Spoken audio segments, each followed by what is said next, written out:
You don't have to play an instrument to be a good mixer. You do have to be a musician. If you're not and you don't play an instrument, you're not going to be as good as someone else who has some musical intuition and abilities. That voice came out of your body. Him having a problem with what came out of me, he has a problem with me. Because you're building chips.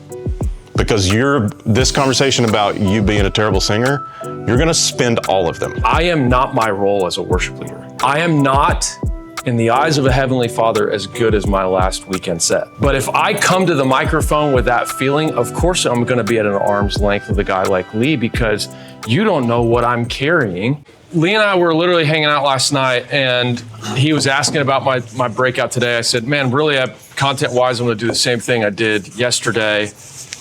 And then he's like, well, why don't we just jump in together? I was like, that sounds amazing.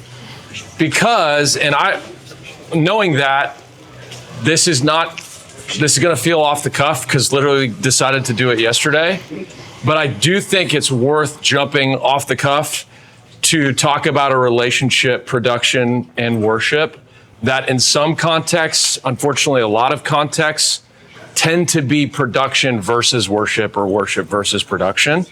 And especially when it comes to audio, how do we build trust as a worship leader?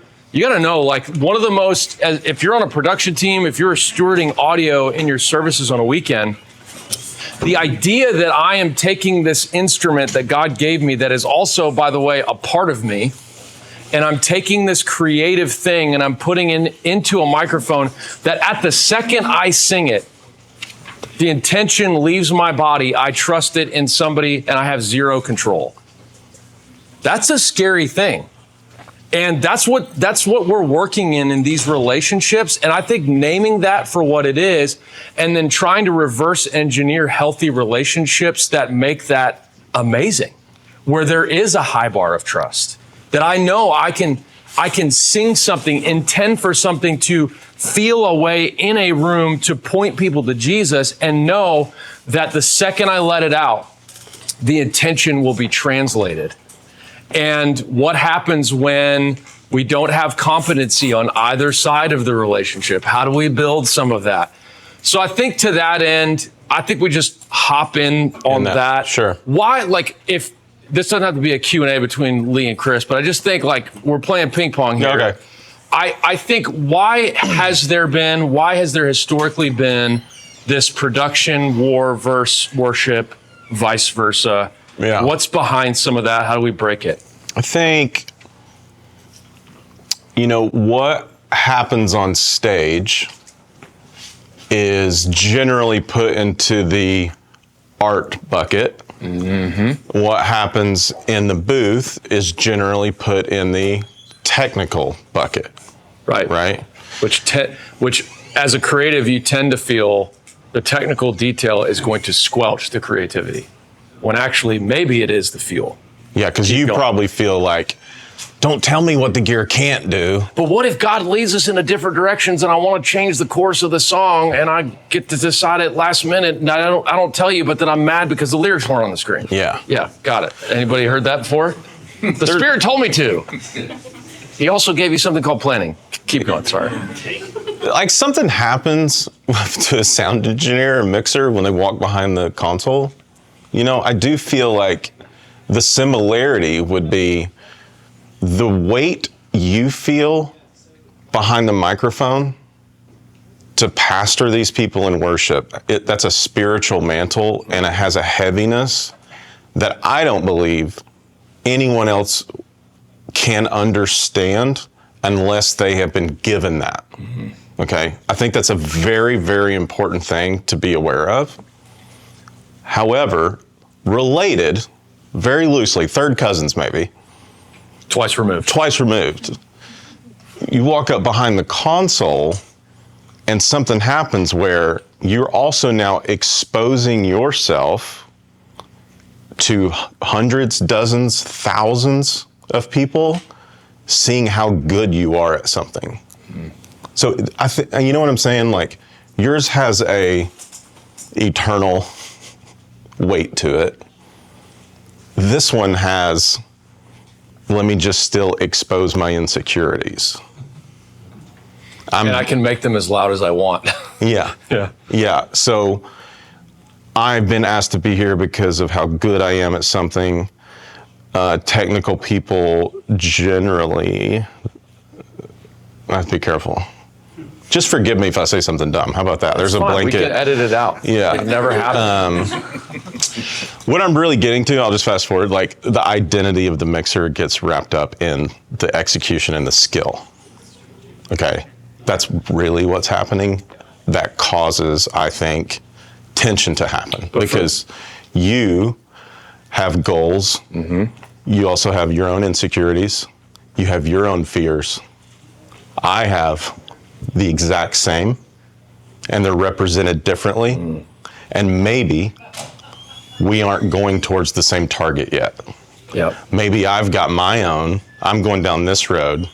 You're going down that road. Maybe they're going to get to the same place, generally.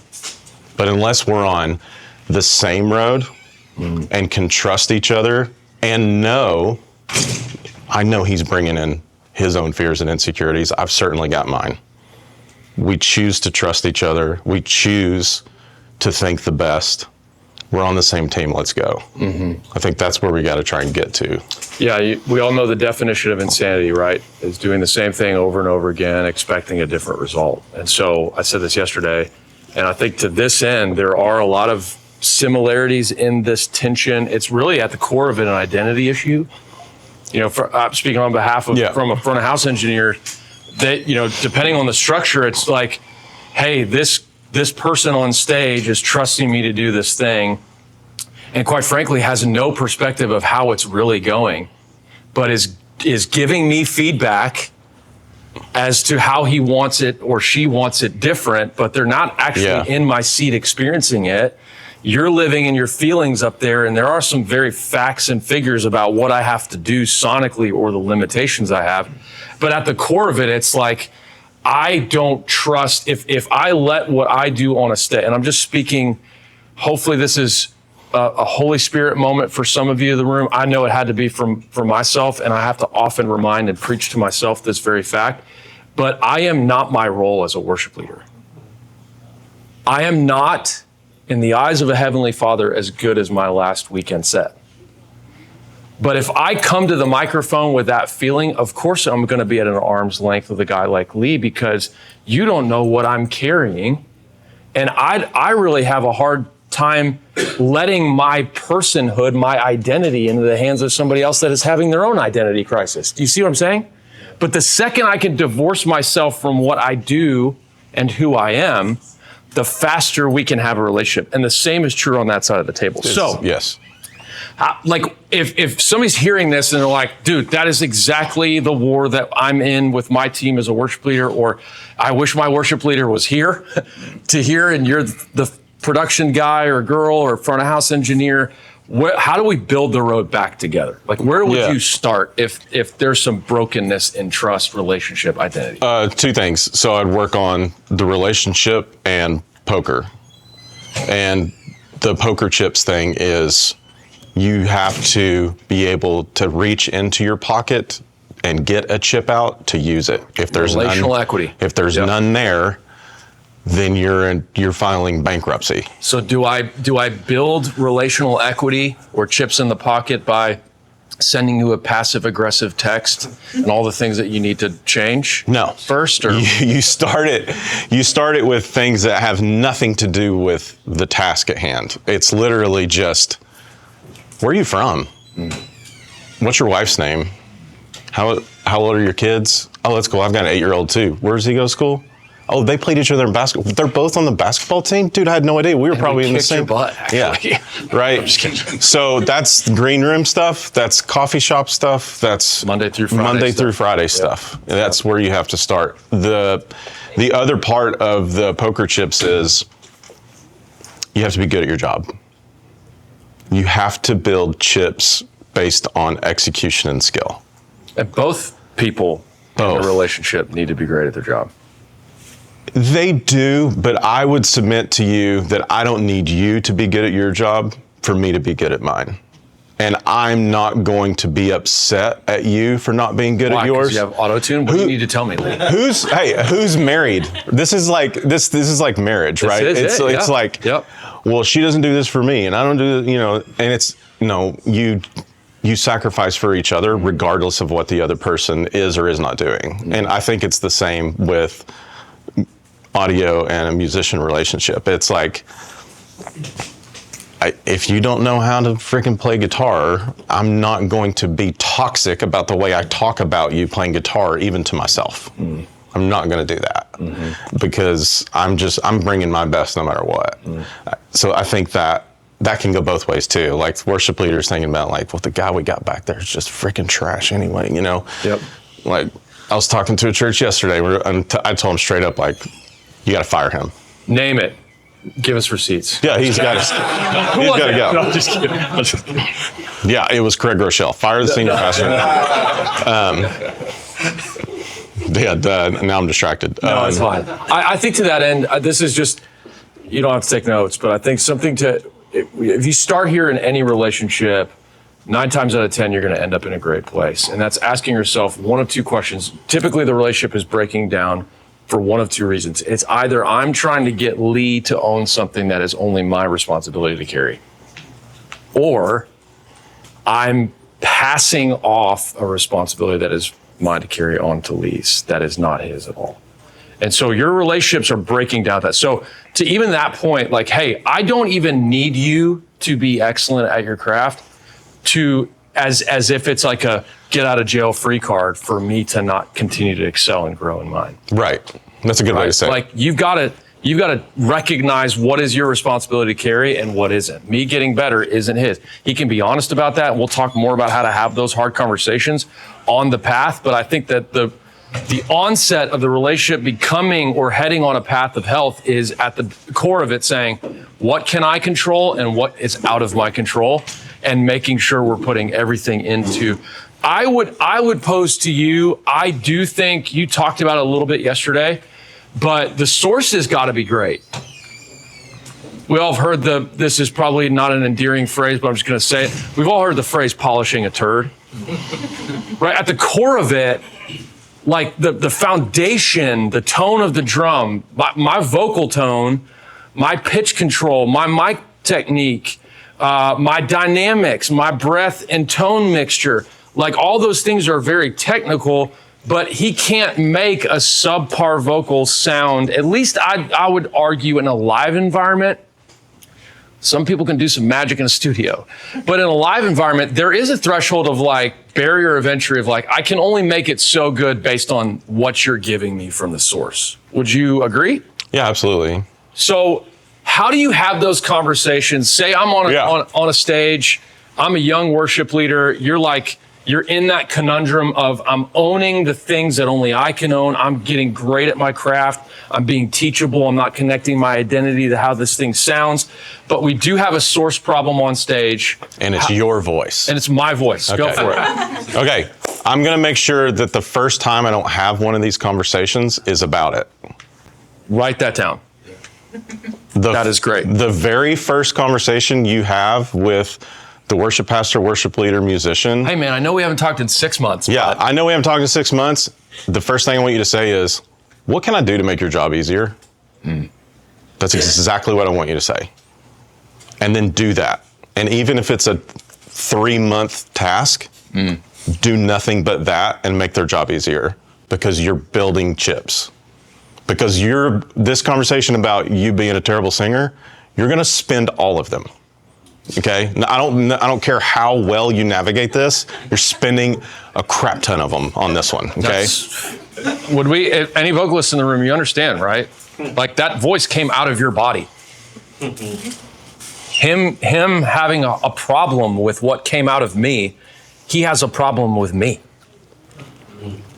I understand that. That's we hear that from the outside of us, and we're like, that's not true. But when it's you, it's the truest thing there is. So Go spend the chips. Let's go. Okay, so the first time I'm going to put a chip on the table, it's going to be something like this. Hey, I'm here to seek some feedback on the mix. I'm going to start making board mixes every week. Will you listen to them and give me some feedback on the mix? You may see what I'm doing there. Okay, let's just hit the pause button real quick. Great leaders, people who are constantly growing, we inspect what we expect. Yeah. All of us, every relationship breaks down because of unmet expectations. How can Lee, how can anybody you work alongside of meet an expectation that you don't communicate? And so what I have to be great at on the journey of developing, getting past my vocal thing that's making Lee's life a living hell, is complete ownership, and I have to fall in love with listening to myself and being my biggest critique, not from a self-deprecating perspective. My wife does this amazing. She literally will watch back the video and listen back to the tape of everything she ever leads. She never gets back onto a second service, a third service, or whatever without listening back and answering this one question: what's one thing I could do that would make an incremental change in my performance, in leading better? So she's completely comfortable with staring at herself in the mirror and fixing what she needs to fix. Athletes do this all the time. The best ones, they obsess about watching game film. They're looking at their movement. Is what I intended to do in my head happening, and where's the fundamental breakdown? And they're so comfortable with it. They're not ashamed by it. So there's some of us in the room that have the hardest time, whether it's communication. I've got to have a breakout with 30 people in the room, and I'm just going to get up and I hope my intention translates. The best way to figure out if it does is speak it into a camera first and then watch yourself back and say, would I follow me? So from a worship perspective, like, I can't be, oh man, that's so hard to watch myself back. I have to love what he's about to give me as a tool, because it is just that. It's a tool to help me grow. Okay, so you're going to send me the board mix. And I didn't say, I want you to go listen to this so that you can hear yourself sing. It has yet to have happened. So now he's listening to board mixes and he's giving me feedback on the mix. So the intention was, I want him to get better at what he does, but what I'm okay with is now him making it about me, and then you have to now do it. This is great marriage advice, by the way. This works in a marriage too. That's good. It does work in marriage, doesn't it? But you are kind of passively aggressively. You do have a goal here. 100%. Because the other thing too is, and I just want to just show the cards since we're talking about poker. Like, at the core of it too, Lee is learning about my self-awareness. Right. With every listen of the tape. And every time I come back with 50 things that somebody else did wrong, and none of them include me, he's learning how to approach me in this next hard conversation. Yeah, because if I came back to him and said, dude, this sounds amazing, I got like 15 things I need to work on, then he could say, tell me more. What did you hear? Oh, how can I help? What's right? What are you hearing? That's probably not going to happen, though.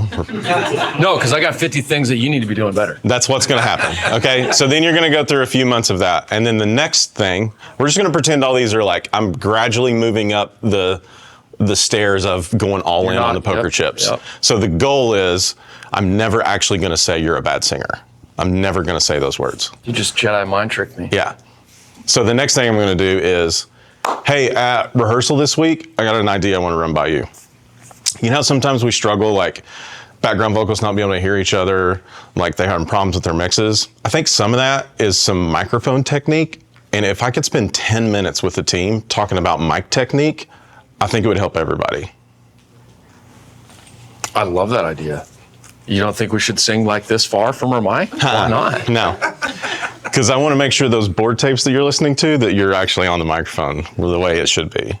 And you can, it's just another thing, right? So video would be a great asset to send with the board tape with this, because then it's also, you can't argue with fact. Bro, you're like 4 feet off the mic trying to hit your biggest note. Okay, so then fast forward again, here's another one. We're escalating. Hey, got an idea for the team. Like, maybe next year, can we carve out some budget that we bring in some people and do like team development nights? So like, is there a professional drummer that can come in with all of our drummers and talk about playing to a click? Is there a guitar player? Is there a vocal coach that can come in and work with our singers? Maybe we bring in a lighting guy. Like, you see where I'm going with this? What do you think about that? I love it. What you're really telling me is I'm the problem. It's me. I'm getting there. You're getting there. Yeah, I'm getting there. I think that sounds great. So the pros come in, then what?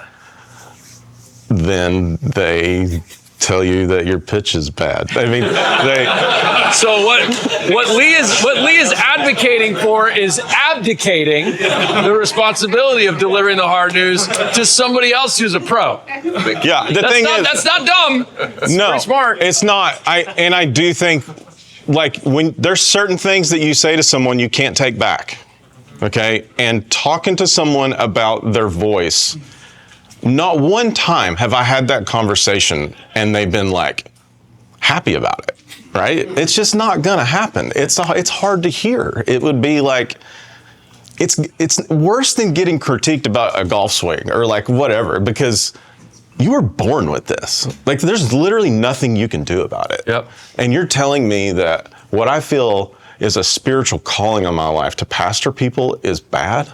Like, that feels really crappy. So let's pause right here. I think for the vocalists in the room, for the people that are like, yes, everything you're saying is true, from the perspective of one of those people who had to just get in the woodshed and grow as a vocalist, here's a couple things to the production, to the audio people in the room that can just give you, if maybe that's not your world, you're not a vocalist. What the worst thing to do is to go in, and as a leader, oftentimes we have to see this whole thing laid out on the table. We got a lot of problems. We got a lot of plates spinning, so to speak. The best leaders are able to identify what's the one thing that if I bring just the incremental growth to is going to make the biggest difference. If everything's important, nothing's important. That's a leadership phrase that you can take into all this. So as a production guy, an audio guy, having that conversation with me, the worship leader, a couple of things you just got to recognize. 9 times out of 10, you're probably not going to change someone's tone. Like, if there are some tonal qualities about a vocal that are annoying to you or just sound like they're not your preference, you're not going to pop their CD into the car to listen to them sing 12 songs back. People are like, what's a CD? It's amazing, actually.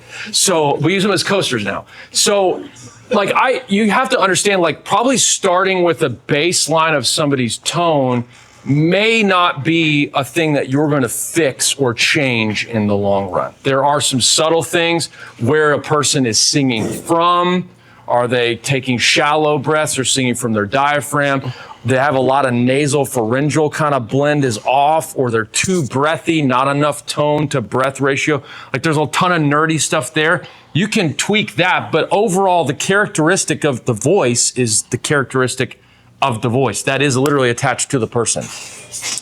But what you can bring is some of the things that would improve your ability, source to console, to that channel strip, projection. Hey, do you have too much of yourself in your ears? Because literally you're giving the mic nothing. And the more gain I get, then I get bleed from everything. Here, one thing I need you to do, I actually just need you to project more. Mic technique and placement. You can fix that, and that thing's not attached to an identity thing that is unchangeable, but will yield a huge result. I think a lot of this conversation, and we can hop there if we get to it, is really based on the vocalist's ability to understand what they need to sing with confidence. Sometimes it's just reps. A lot of times it's just educating myself on what I need to sing with utmost confidence. No matter what environment you put me in, I'm going to give every kind of brand of mic the same chance at my vocal. And so that's knowing, how do I communicate ear changes that I need? Where do I start there? You guys tracking with all of that? What are some other things that you found, like having that conversation about a vocal that's probably not going to change or yield as great a result if I just focused on this? Sometimes, again, with the tonal thing, having an honest conversation about where somebody is keying a song. Just because Chris Brown sang that song in C doesn't mean you need to sing it for 5 services in C. It's okay. Like, put your identity aside or your ego aside. It's okay to do it in B flat. That's right. He had to sing that on a record one time and he comped himself. And he's freaking great. Like, be okay with that. I'm not there yet. stop trying to strive for somebody else's mantle. Like, carry your own. And my wife has a document of what you're learning is she's way more disciplined at this than I am. But my wife has a document literally of every song we would sing as a worship leader, and she knows the keys that she would sing that song in. And she doesn't let a PCO get shipped out without knowing what her song is. And she's going to bring her best to that. So oftentimes you're getting some tonal issues because somebody's just reaching for it. You're also probably getting some pitch issues with that as well. Other things you've seen on the vocal side. I mean, from the mixer's perspective, what I'm about to say, I think, takes a pretty high level of musical intuition and knowledge, but knowing the difference in head voice, chest voice, when it's the right time to do each, which one can sound nasally with certain melodies. So like that, if also you need to have established that I know at some point Chris is going to say, like, they're going to finish the song and be like, Lee, would you hear anything? And then I have the chips to be able to say, like, hey, out of the bridge before it gets big, what if you wait to go full chest? Like, what if we stay up? Everything, you know what I'm saying? Like, sometimes we'll make suggestions like that because I know when this thing goes up and the melody jumps the octave, it's flat because it's like, yeah. The whole room's going like that? Yeah. Other things I'll do is, like, let's say everyone's singing parts, and then I'll say, like, can I get one more person singing melody? Because sometimes if the only one singing melody is struggling, from a mix perspective, just give me one more I can reinforce so that the crowd is not only relying on one that's like, clearly this is at the top of the range, or this is maybe even too low. I've had that before too. So I'll ask for someone like, can Charles double the melody of this song? That would help me from a mix perspective. Really helps you as a leader too in those moments where you want to ad-lib to bring the room in. You know that the base of the melody is being carried by somebody. The other thing too, if this doesn't just go from front of house to worship leader on stage, it goes the other way. The chips game is real here too. The best way to grow equity in your pocket in this relationship as a worship leader is I never correct on a microphone. I always ask for feedback from it though. So in a rehearsal, if I intend for something to go a certain way, I will ask a Lee, hey Lee, we're doing this stack of parts on this bridge. How did that translate for you? Yeah. What I'm doing is I'm inviting him into the process versus, hey, bro, I'm giving you what I'm giving you. You got to make it work. And my suggestion there is to be honest with that answer.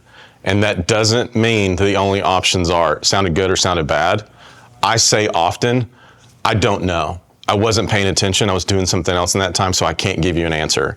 Because if you just say, yeah, sounds good, that gets notated. Right? And then over time, it's like, it's always, yeah, it sounds good. And I heard it back and it was not. And I'm going to not ask anymore. So if you don't know what they're asking, that's great. Say, I don't know. I got to be honest, like, wasn't even paying attention to the keys part of that song. I was worried about the tracks. Yeah. Just be honest. I want to give you a vocal hack. And I think front of house engineers, you could be a part of this development process for your worship leaders. Two things. Number one, when I can tell an under-seasoned vocalist, not by how they hit the biggest notes, it's how they carry the lowest register. The best vocalists, I get in there and I go down the octave and my pitch precision, I'm saying like in general, great vocalists, their pitch precision on the lowest octave is just as strong as their biggest note. Then I can tell, dude, this girl's got command and control of their instrument. Because what tends to happen is we bring all of our energy and our focus to the big note because it's the loudest. So therefore we think it's the most important.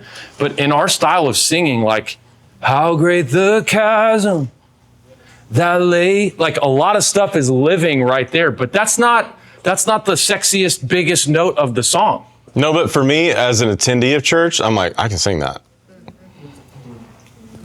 And if I don't give him enough of that, like if I studied, the second part of this is put yourself in a studio with somebody who knows how to work a DAW and record yourself and look at the waveform. That's how I got my low octave is, I tried to make that, you could tell me if I'm wrong, I tried to make that thing laser locked in. Like If there's an auto tuner on, it barely has to work. I want to be locked in. The only way I got there was I looked at my waveform. I'm like, dude, I'm singing way louder on the top end stuff, and my air to tone ratio is way off. I'm bringing way too much air in a live environment with mics and drums and speakers everywhere. I've got to give that mic everything I can and still be able to retain pitch control. So a lot of times it's, well, I heard Chris Brown, again, I'll use him. I heard Chris Brown on Resurrecting. It was so breathy and so whatever. Yeah, he comped that in the studio with the like $15,000 compressor. Over 3 days. Over 3 days. And that mix thing was automated. That doesn't always work in the live environment without some massaging. And so just because it sounds that way, you gotta still bring that dynamic, and then just live in the studio. I've seen more vocalists gain confidence in getting their in-ear mixes correct when they're in a low-risk environment like a studio, and then they get to listen back. Okay, hey, why don't you try this? Give me a little more top end on my vocal here, and let me hear if I sing with more confidence, and then listen back and study. Look at the waveform. Anything else that you've seen work for somebody to make the jump from good to great vocally? No, I'll just add to the getting into the studio part. I've never given this feedback, I guess I have, to someone directly to do this about their own voice. Are you gonna give it to me now? Nope. Been waiting? Nope. There's conversations about background singers that happen all the time, right? And it's not gossipy. It's like, hey, I can't use her, like, listen to this. Or I can't use him, like, what am I supposed to do with this?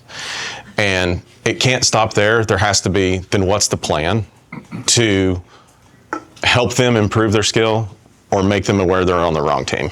You know, it's one of the two. It really is. Like, by allowing someone on the team that, the 3 skill requirements for a singer, I think, on a worship team should be, can they sing in pitch, in time, and parts? Like, take culture and attitude, that's extra, but the like skill for a singer, it's time, pitch, and parts. Like, can you hear can you hear harmony? That's a really big deal. So what we'll say to people is like, let's give everybody a recording. Like, you just start letting people hear themselves.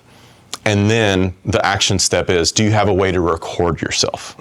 Because if you go sing a line in the studio, even if it's at home in a USB microphone, and you play it back on headphones, you'll be like, I had no idea that's what I sounded like when I sang this way, or when I go from head to chest, like this weird thing's happening. And then you can just, okay, try it again, hit record, listen back. No, that wasn't it, again.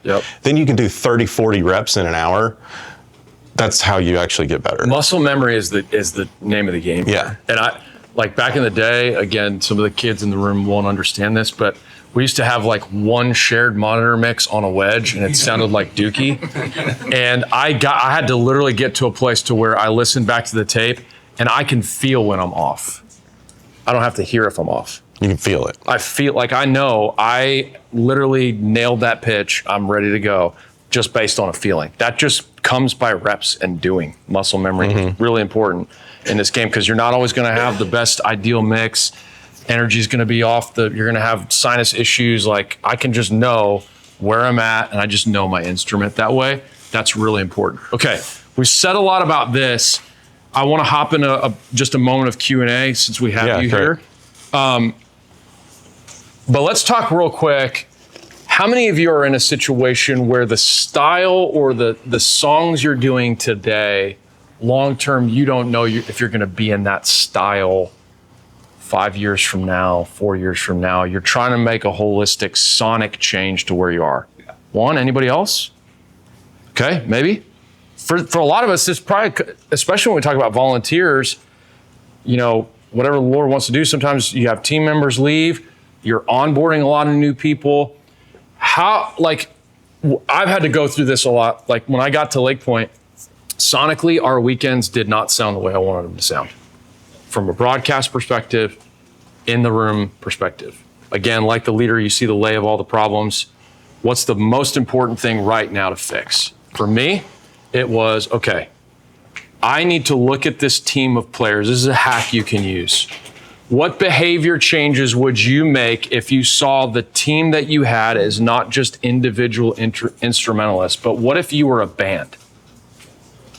What does our band sound like? Because you know what bands do? Bands slave over the guitar tone. literally. And they make sure that the keys tone and patch complements what the guitar tone's doing. Like how much tone hammer do we want on the bass? Is it in competition with the kick drum? What's the loop doing? So you begin to evaluate. If you can bring your band or your instrumentalist into a band type of conversation about tone, you will, again, like the Chips reference, you will build a lot of equity in your pocket when it comes time to literally look at a guitar. The same thing is true instrumentalists. Bro, my dad was my guitar player.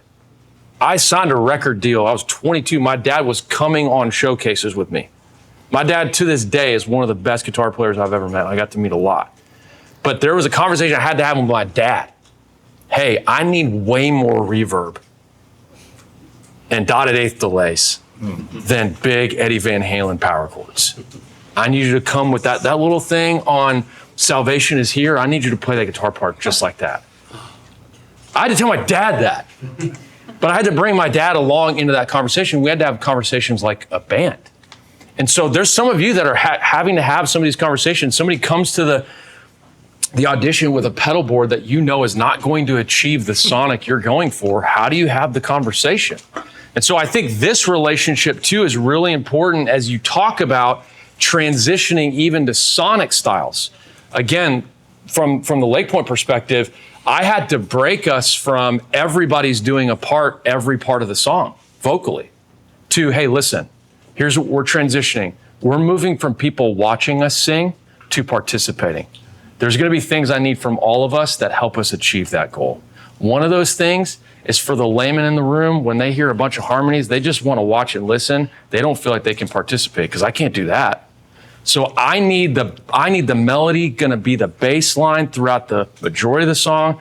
I need right here one of you to go up the third. I need one of you here after that on that fourth bridge after we played it 57 times. You're going to jump up to this harmony, and then we're going to be in the last chorus. I had to get that specific with sonically what we were doing, because if you don't clarify it, everybody's just going to come with whatever they heard. Even in your resourcing, when you're talking about shifting a sonic style, you got to up your resource game in Planning Center. Like I'm talking like, if you want a guitar player to pull and play a specific part, because on these records, there's 6 guitar tracks. Hey, you're the electric guitar player. They literally have the ability and the right to look at you and say, which one? And then you're mad because they didn't come ready with that lead line in the second bridge. So you gotta say in the resource, hey, EG1, this is exactly what I want you to play in this song. There's also another point of this where there's going to be a point as you're shifting and turning a culture. That's a huge ship to turn, right? So it takes time, it takes patience, it takes fortitude and tenacity to work it through. But what you have to do is you got to be really good at measuring it, evaluating it, coaching it constantly, and it's not going to change overnight. But with small, seemingly insignificant conversations, you'll begin to kind of iron out and make a change that you're like, dude, I didn't think we could ever sound this way. I did do this with front of house too. I just sit back and say, okay, it feels like we're just a wall of an ensemble vocally, and the band's kind of back there. I don't know if it's like one of those tracks you got at the family bookstore. You know what I'm saying? Like the karaoke ones where you bought the tape and you had to listen to it with the headphones. Like, what do we want our band to sound like? I had to have that with front of house. So I did board mixes. I took the weekend off the stage for 3 weekends straight, and I just stood back there. And I didn't stand back there and say, hey, I'm standing back here to figure out if you can do the job or not. Right? That's not the conversation. The conversation was, man, I want to hear what the room's doing. I really haven't had your vantage point. You're having to carry a lot of things in this room that I don't know if the PA's too old. I don't know if the source of what the drummer's playing can actually attain the kind of sound we want to go for. So I try to empathize with him and stand back there and say, what does this feel like? What could it feel like? But then I was also able to stand back there with a front of house engineer and say, okay, the drums, they just feel like they're way out there. I need that kick in the snare to hit me right in the middle of the face. Well, that's different. I know, let's go there together, right?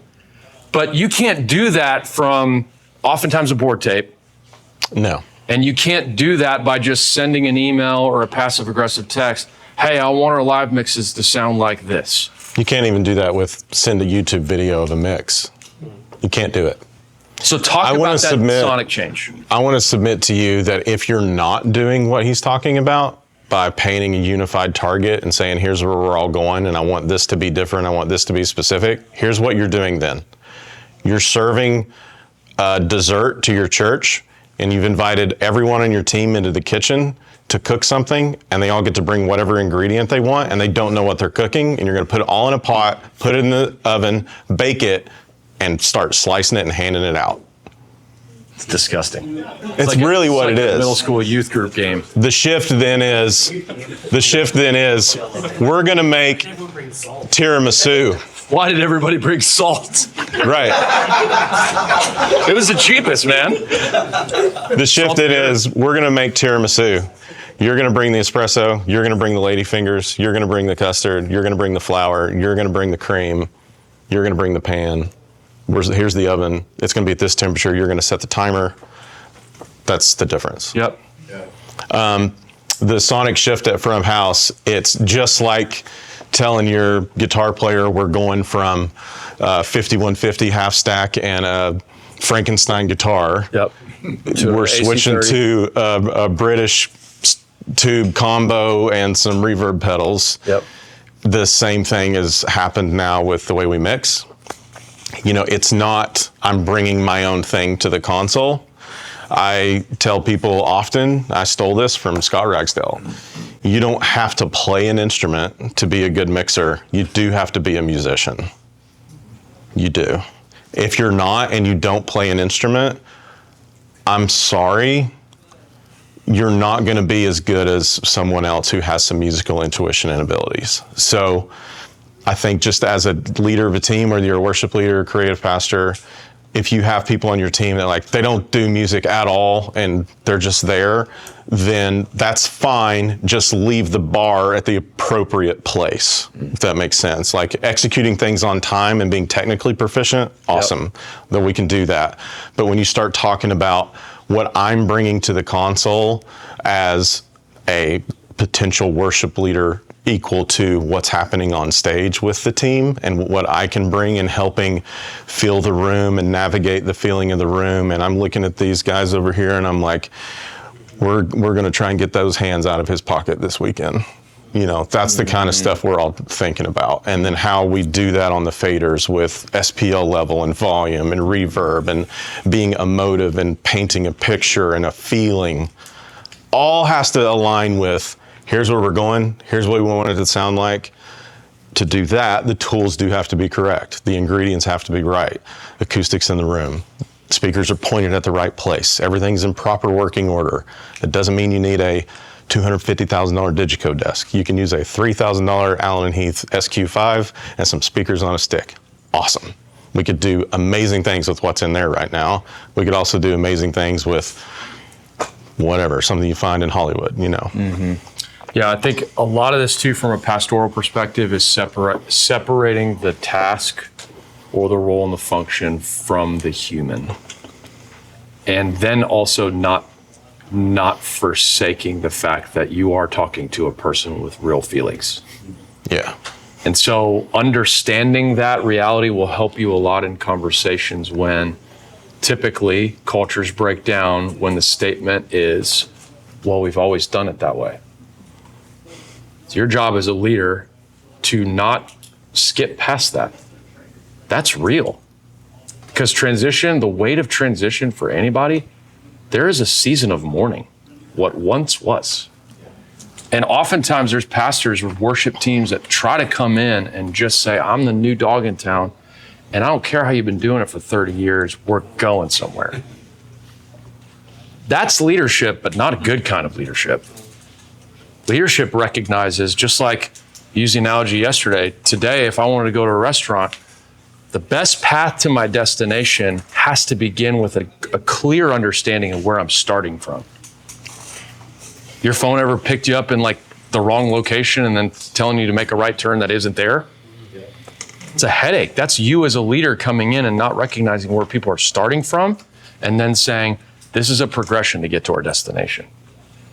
Questions that have come up we have 15 minutes, right? Let's go for it. Yes, and I'll come down to you, Ron. Just curious, for a lot of people that may experience, they may be in tech or in worship, but they're working with a counterpart in that other field that maybe doesn't like growth or doesn't like change, and they're going to them with all these creative tools that we maybe learned here or, in other leadership conversations. How do you approach somebody where you maybe have a problem with someone on their team or change/suggestion for their team?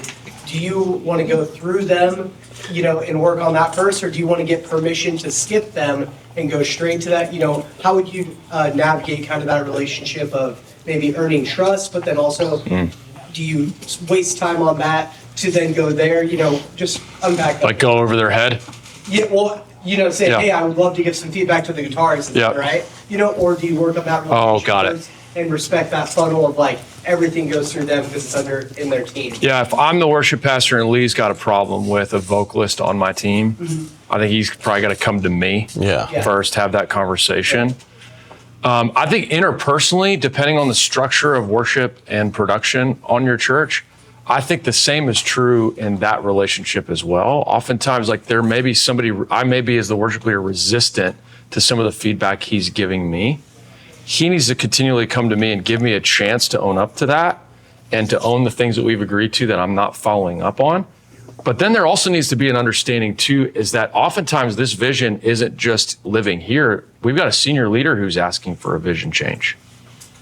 And if he's not on board, I need to look at him and say, hey, dude, we all agreed with Pastor, we're headed in this direction.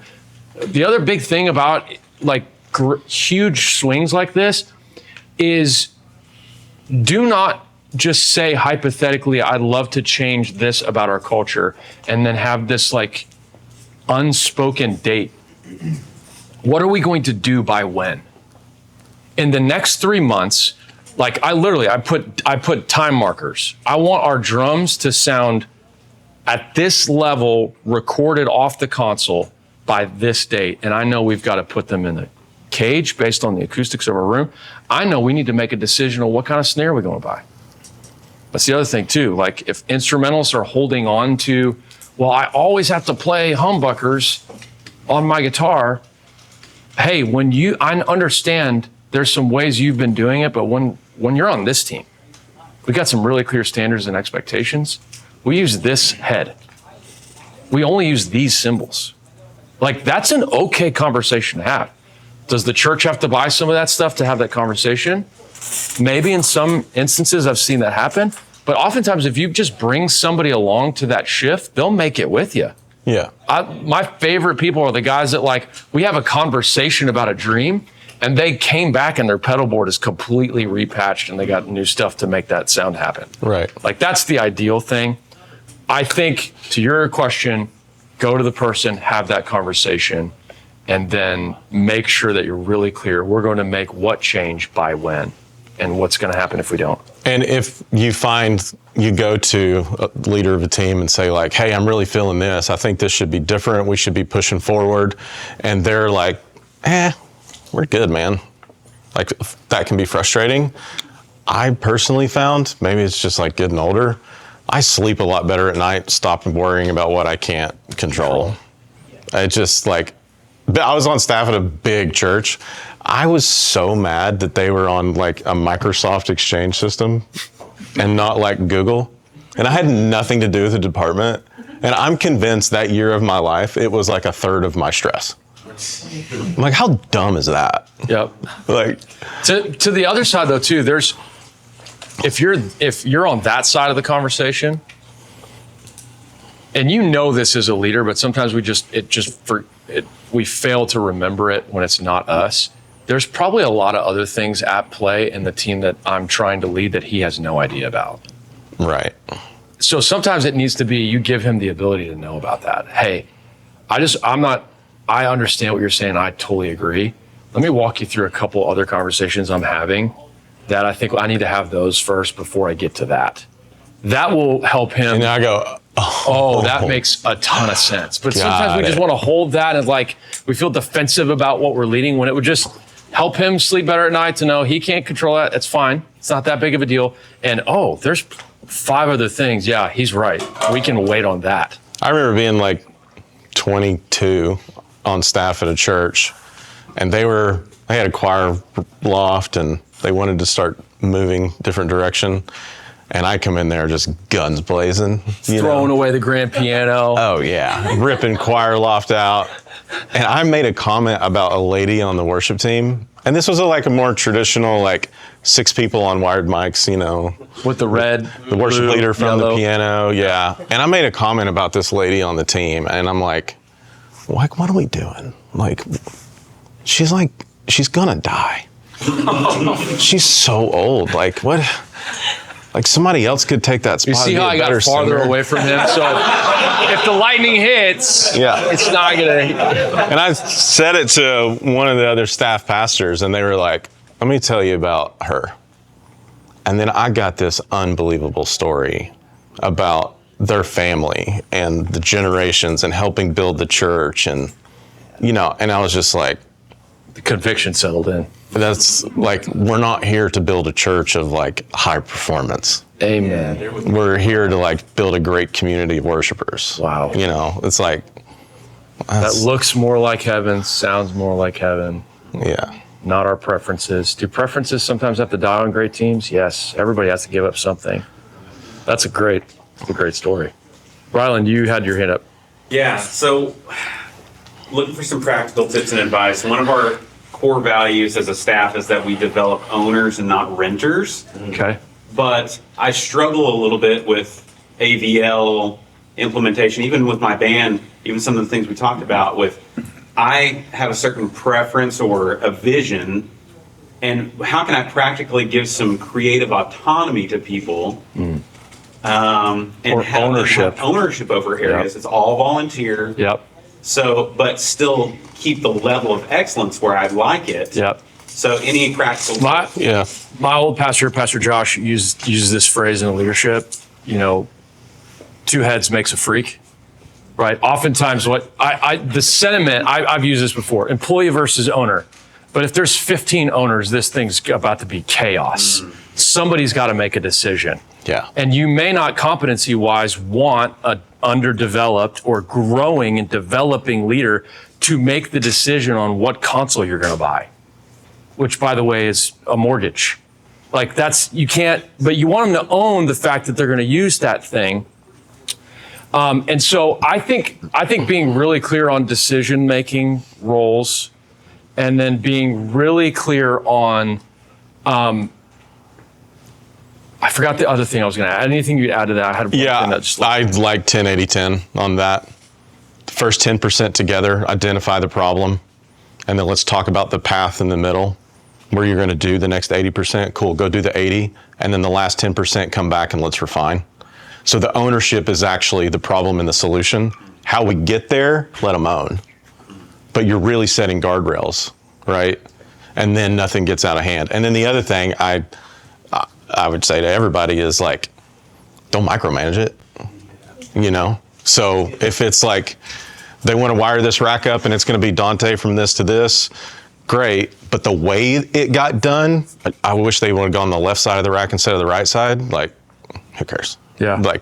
Problem got solved, think outcomes, and then 10-80-10. There's a name for that. Pareto principle, is that it? Yes. I was going to use, Andy Stanley talks about the apprenticeship model. Yeah. Come with me, walk with me, watch me. Michael Hyatt also talks about the art of delegation in the process. He was hiring a new assistant, and he was the CEO of Thomas Nelson, a publishing division.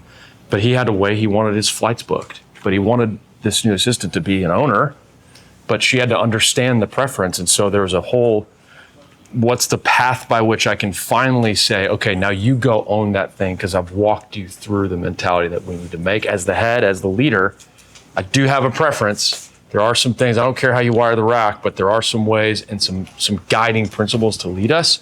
That art of delegation really helps to then give you the peace to sleep at night to say, that person can own it, and they'd probably make the same decision if I was in the room. And they may make it better. I think the whole idea of owners and renters falls apart, though, if the person owning it can't be disciplined for it not going well. nor benefit from its successes. So it's like, what are we really calling that? So I think Say that again. That was good, actually, yes. so you can't be an owner of something unless you can be disciplined for its failure or benefit from its success. Otherwise, that's BS. And I think it doesn't last. Like, then you just keep telling people like, hey, you own this. But they really don't. They're just helping you out. Interesting. Yeah, it's great. Yes, It's like owning a business is the same way. It's like, we want our employees to feel like owners. I'm like, well, they're never going to. You're rich, he's not. well, and by the way, they don't get to decide what the menu is. No. So why call them that in that area? That's Right. That's indicting too, because I think sometimes we can use some of that language and mean the right things, but about what specifically? Right. I think we got to clarify that, because if not, then what you'll have is a bunch of rogue, like, I thought it was an owner. I don't like the couch there. Sure. Big red flag for me is when churches say, like, you're on staff, but Sunday you volunteer. Have y'all seen that before? Yeah. Oh yeah, that's a thing. Everybody except tech. Well, that works until you make a mistake or you don't show up. Like, that's such crap. Sorry. Like, what? Oh, you wanted 6-day work weeks and not pay for it. That's what actually happened. Yes, ma'am. I was wondering if you could give us a little bit more of your thinking on something you touched on yesterday about simplifying the Songbank. Yes. And the diet of songs. Yep. And also in relationship to that, how do you gauge how engaged the congregation is if they don't know the songs? How is that part of your simplifying thinking? Really the premise of all that is based on that. And so what are we trying to lead toward? What's the end goal? And then how do I reverse engineer a process by which we achieve that? So again, for me, like, I get to a new church, I didn't change everything overnight, but I recognize we are not active participants in this hour. We are spectators. That's the end goal. We got to change that. Well, then what I started doing was I was like, bro, in the span of 2 months, if I've got 3 songs every weekend, I think we've sang like 30. I don't even know how that maths. But like, it was a crazy number. And then if you just take the raw data of the average American Christian goes to church 1 out of 5 to every 6 weekends. So just do the math. So what you can't do is engineer a process that makes you and your team comfortable and happy. Because if you do that, your song bank, you'll be changing songs every week. Because if you have multiple services, what I had to say is, guys, I know you're probably done with playing this song. This is maybe somebody's first time hearing the gospel through this song. Right. They've never heard it. And remember, guys, our end goal is them participating, being worship leaders with us. So then what I had to do is to say, okay, how I bracket, and this is a longer conversation, but how I kind of bracket it, I just took this from radio. Some of you are like, what's a radio? Well, they played songs, and they all had playlists. What I learned from radio is that they bring songs in. There's new songs. Artists are releasing new songs all the time. But somebody has to decide, what are we committing to? Because once we let in the playlist, we're letting that thing run. They very rarely pull stuff. So what they have to look at is say, we have a certain amount of currents we can let in. Those are the songs that are fresh, emerging. They're still hot on the Billboard chart. They're newer to your church, right? It's when Holy Forever first came out. A great song, connected probably pretty quickly, but to your audience, that's a current. It's still new. I knew I need to continue to play that thing more frequently throughout the month to make it more familiar for the person who's here sporadically. Then I have a list of X amount of what I would call recurrents. Come on in, you can add to the conversation, it'll probably be better. I've got a whole list of recurrents. These are the songs that we've played the dog out of these songs. The second we hit the intro of the melody, everybody's like, oh, they're playing Living Hope. I love that song. Like, Living Hope's on the recurrent. So what I'm doing is every week I'm saying, I'm probably going to have 1 or 2 current. If I've got a set of 3, I'm just taking numbers, not for science, but just for example. If I've got 3 songs, I'm probably going to play 2 currents and 1 recurrent. So that just even that artificial restraint helps me look at the songs and say, I'm really slow to add a song. Thank you. Because I'm putting, when you even talk about shifting a sonic sound, it's a lot easier for that seat to have a couple more tries at that sound over time than if the Songbank is recurring. It's like, oh, I guess now we're playing gospel music? So the sonic landscape is ever changing all the time. That's a headache, right? I'm honestly more speaking of like setting in the church when I say that. I think like, imagine going to see Journey and them not playing Don't Stop Believing. I'd revolt. And they have a new album, and then half the set was new Journey songs from 2025. You'd be so pissed. Yeah. You know? So the best way to do that is I'm just walking the lobby. I'm listening to people say, oh man, that song really connected with me. Yeah. I'm watching the guy with his hands in his pocket moved from spectator to engager, but it took maybe 4 weeks. So my team knows, we add a song, better get used to playing that thing for a little bit. And worship leaders too, I'd say like, put yourself in this situation, like you attend a church and they've just played Oceans for the 200th week in a row for 10 years or whatever. And you're just like, my gosh, if I hear that song one more time, I get it. Now, same church, same 201st week, and you bring a coworker with you that's never been to church before. And they're sitting beside you and they start playing Oceans. And you think, oh, I'm so glad they get to hear this song. It's one of the greatest worship songs of all time, just by the metrics. That's why I picked it. And for that guest, the rest of the room helps me lead worship. Right. As we lead that new person. That's way better than just a group of 10 people on a stage. Brighter. Huh? Follow up. So what are the other songs, Oceans and what else that you would want?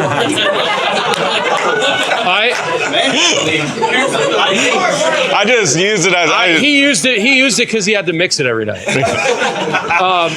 Okay, so I need to know my people. Yeah. Just because it's a hymn doesn't mean it's familiar for everybody in my crowd. Did they grow up in church or not? What's my demographic? What's my culture? But I do need to, there was a school of thought, I'm not going to name a church, there was a school of thought that was leading the way of Bible says sing a new song. And so the addition of Songbank was crazy. And it was, we got to play if it's older than 2 years, we're not playing it anymore. Do you understand that songs are like monuments for people? The second they sing that melody, I remember where I was when I sang Shout to the Lord. Heaven opened up for me and I saw worship in my call into ministry was singing that song. The second we sing that chorus alone, I'm taken back to a place, not for religion's sake, but for depth of relationship's sake.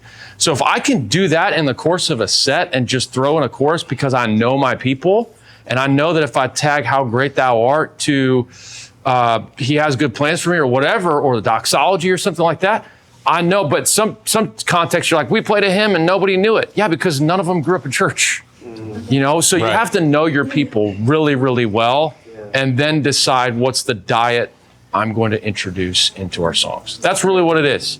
Some of us are deficient in things. I'm just going to put it out there. We got a lot of songs about what God's done for us. If he never did another thing for us, he'd still be holy. We need more high praise songs. We need more bloody, crucified, resurrected Jesus songs. We need more he's coming back. I'm anticipating his return, making all things wrong right. So that's it.